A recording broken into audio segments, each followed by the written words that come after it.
ओम नमो भगवते वासुदेवाय। 7वां अध्याय। विदुर जी के प्रश्न।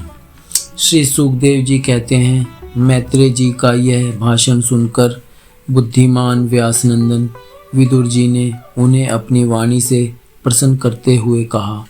विदुर जी ने पूछा, ब्राह्मण, भगवान तो शुद्ध बोध स्वरूप निर्विकार और निर्गुण हैं। उनके साथ लीला से भी गुण और क्रिया का संबंध कैसे हो सकता है? बालक में तो कामना और दूसरों के साथ खेलने की इच्छा रहती है, इसी से वह खेलने के लिए प्रयत्न करता है। किंतु भगवान तो स्वतः नित्य तृप्त, पूर्ण काम और सर्वदा असंग हैं। वे क्रीड़ा के लिए भी क्यों संकल्प करेंगे? भगवान ने अपनी गुणमयी माया से जगत की रचना की है, उसी से वे इसका पालन करते हैं और फिर उसी से संहार भी करेंगे। जिनके ज्ञान का देश, काल अथवा अवस्था से अपने आप या किसी दूसरे निमित्त से भी कभी लोप नहीं होता, उनका माया के साथ किस प्रकार संयोग हो सकता है? एकमात्र ये भगवान ही समस्त क्षेत्रों में उनके साक्षी रूप से स्थित हैं। फिर इन्हें दुर्भाग्य या किसी प्रकार के कर्मजनित क्लेश की प्राप्ति कैसे हो सकती है?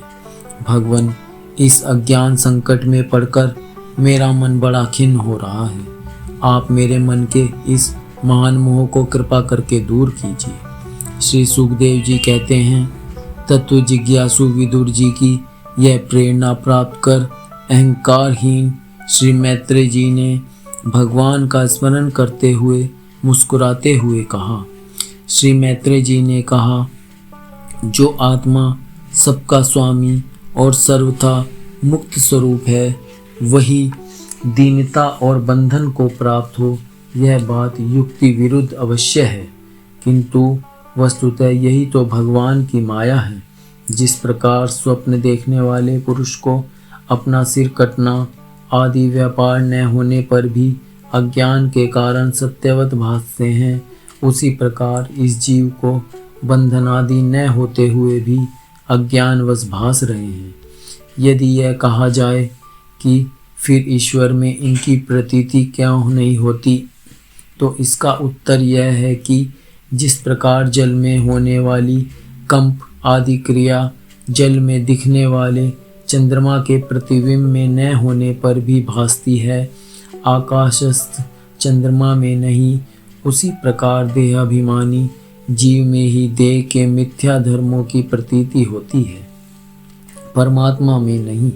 निष्काम भाव से धर्मों का आचरण करने पर भगवत कृपा से प्राप्त हुए भक्ति योग के द्वारा यह प्रतीति धीरे धीरे निवृत्त हो जाती है। जिस समय समस्त इंद्रियां विषयों से हटकर साक्षी परमात्मा श्री हरि में निश्चल भाव से स्थित हो जाती हैं, उस समय गाढ़ निद्रा में सोए हुए मनुष्य के समान जीव के राग द्वेष आदि सारे क्लेश सर्वथा नष्ट हो जाते हैं। श्री कृष्ण के गुणों का वर्णन एवं श्रवण अशेष दुख राशि को शांत कर देता है। फिर यदि हमारे हृदय में उनके चरण कमल की रज के सेवन का प्रेम जग पड़े, तब तो कहना ही क्या है। विदुर जी ने कहा, भगवान, आपके युक्ति युक्त वचनों की तलवार से मेरे संदेह छिन्न भिन्न हो गए हैं। अब मेरा चित्त भगवान की स्वतंत्रता और जीव की परतंत्रता दोनों ही विषयों में खूब प्रवेश कर रहा है। विद्वान, आपने यह बात बहुत ठीक कही कि जीव को जो क्लेश आदि की प्रतीति हो रही है, उसका आधार केवल भगवान की माया ही है। वह क्लेश मिथ्या और एवं निर्मूल ही है, क्योंकि इस विषय का मूल कारण ही माया के अतिरिक्त और कुछ नहीं है। इस संसार में दो ही प्रकार के लोग सुखी हैं, या तो जो अत्यंत मूढ़ अज्ञानग्रस्त हैं, या जो बुद्धि आदि से अतीत श्री भगवान को प्राप्त कर चुके हैं। बीच की श्रेणी के संशयापन्न लोग तो दुख ही भोगते हैं रहते हैं। भगवान, आपकी कृपा से मुझे यह निश्चय हो गया कि ये अनात्म पदार्थ वस्तुतः है नहीं, केवल प्रतीति ही होती है। अब मैं आपके चरणों की सेवा के प्रभाव से उस प्रतीति को भी हटा दूंगा। इन श्री चरणों की सेवा से नित्य सिद्ध भगवान श्री मधुसूदन के चरण कमलों में उत्कट प्रेम और आनंद की वृद्धि होती है, जो आवागमन की यंत्रणा का नाश कर देती है। महात्मा लोग भगवत प्राप्ति के साक्षात मार्ग ही होते हैं। उनके यहाँ सर्वदा देव देव श्री हरि के गुणों का गान होता रहता है। अल्प पुण्य पुरुष को उनकी सेवा का अवसर मिलना अत्यंत कठिन है। भगवान, आपने कहा कि सृष्टि के प्रारंभ में भगवान ने क्रमशः महदादि तत्व और उनके विकारों को रचकर फिर उनके अंशों से विराट को उत्पन्न किया और इसके पश्चात वे स्वयं उसमें प्रविष्ट हो गए। उन विराट के हजारों पैर, जांघें और बाहें हैं। उन्हीं को वेद आदि पुरुष कहते हैं। उन्हीं में से सब लोग विस्तृत रूप से स्थित हैं। उन्हीं में इंद्रिय, विषय और इंद्रियाभिमानी देवताओं के सहित 10 प्रकार के प्राणों का, जो इंद्रिय बल, मनोबल और शारीरिक बल से रूप से 3 प्रकार के हैं, आपने वर्णन किया है और उन्हीं से ब्राह्मणादि वर्ण भी उत्पन्न हुए हैं। अब आप मुझे उनकी ब्रह्मादि विभूतियों का वर्णन सुनाइए, जिनसे पुत्र, पौत्र, नाती और कुटुंबियों के सहित तरह तरह की प्रजा उत्पन्न हुई और उससे यह सारा ब्रह्मांड भर गया।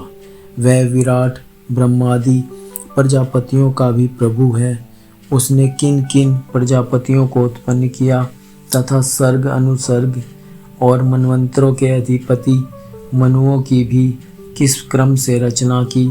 मैत्रेय जी, उन मनुओं के वंश और वंशधर राजाओं के चरित्रों का पृथ्वी के ऊपर और नीचे के लोकों तथा भूलोक के विस्तार और स्थिति का भी वर्णन कीजिए तथा यह भी बताइए कि तिर्यक, मनुष्य, देवता, सरीसृप, सर्पादि रेंगने वाले जंतु और पक्षी तथा जरायुज, स्वेदज, अंडज और उद्भिज, ये 4 प्रकार के प्राणी किस प्रकार उत्पन्न हुए। श्री हरि ने सृष्टि करते समय जगत की उत्पत्ति, स्थिति और संहार के लिए अपने गुणावतार ब्रह्मा, विष्णु और महादेव रूप से जो कल्याणकारी लीलाएं की, उनका भी वर्णन कीजिए। वेश, आचरण और स्वभाव के अनुसार वर्णाश्रम का विभाग, ऋषियों के जन्म, कर्म आदि, वेदों का विभाग, यज्ञों का विस्तार, योग का मार्ग, ज्ञान मार्ग और उसका साधन, सांख्य मार्ग तथा भगवान के कहे हुए नारद पांचरात्र आदि तंत्र शास्त्र, विभिन्न पाखंड मार्गों के प्रचार से होने वाली विषमता, नीच वर्ण के पुरुष से उच्च वर्ण की स्त्री में होने वाली संतानों के प्रकार तथा भिन्न भिन्न गुण और कर्मों के कारण जीव की जैसी और जितनी गतियां होती हैं, वे सब हमें सुनाइए। ब्राह्मण धर्म, अर्थ, काम और मोक्ष की प्राप्ति के परस्पर अविरोधी साधनों का, वाणिज्य, दंड नीति और शास्त्र श्रवण की विधियों का, श्राद्ध की विधि का, पितृगणों की सृष्टि का तथा काल चक्र में ग्रह, नक्षत्र और तारागण की स्थिति का भी अलग अलग वर्णन कीजिए। दान, तप तथा इष्ट और पूर्त कर्मों का क्या फल है। प्रवास और आपत्ति के समय मनुष्य का क्या धर्म होता है। निष्पाप मैत्रेय जी, धर्म के मूल कारण श्री जनार्दन भगवान किस आचरण से संतुष्ट होते हैं और किन पर अनुग्रह करते हैं, यह वर्णन कीजिए। द्विजवर, दीनवत्सल गुरुजन अपने अनुगत शिष्यों और पुत्रों को बिना पूछे भी उनके हित की बात बतला दिया करते हैं। भगवान, उन महदादि तत्वों का प्रलय कितने प्रकार का है तथा जब भगवान योग निद्रा में शयन करते हैं तब उनमें से कौन कौन तत्व उनकी सेवा करते हैं और कौन उनमें लीन हो जाते हैं। जीव का तत्व, परमेश्वर का स्वरूप उपनिषद प्रतिपादित ज्ञान तथा गुरु और शिष्य का पारस्परिक प्रयोजन क्या है। पवित्रात्मन विद्वानों ने उस ज्ञान की प्राप्ति के क्या क्या उपाय बतलाए हैं, क्योंकि मनुष्यों को ज्ञान, भक्ति अथवा वैराग्य की प्राप्ति अपने आप तो हो नहीं जा सकती। ब्राह्मण, माया मोह के कारण मेरी विचार दृष्टि नष्ट हो गई है। मैं अज्ञ हूँ, आप मेरे परम सुहृद हैं, अतः श्री हरि लीला का ज्ञान प्राप्त करने की इच्छा से मैंने जो प्रश्न किए हैं उनका उत्तर मुझे दीजिए। पुण्य में मैत्रेय जी भगवत तत्व के उपदेश द्वारा जीव को जन्म मृत्यु से छुड़ाकर उसे अभय कर देने में जो पुण्य होता है, समस्त वेदों के अध्ययन, यज्ञ, तपस्या और दान आदि से होने वाला पुण्य उस पुण्य के 16वें अंश के बराबर भी नहीं हो सकता। श्री सुखदेव जी कहते हैं, राजन, जब कुरुश्रेष्ठ विदुर जी ने मुनिवर मैत्रेय जी से इस प्रकार पुराण विषयक प्रश्न किए, तब भगवत चर्चा के लिए प्रेरित किए जाने के कारण वे बड़े प्रसन्न हुए और मुस्कुराकर उनसे कहने लगे,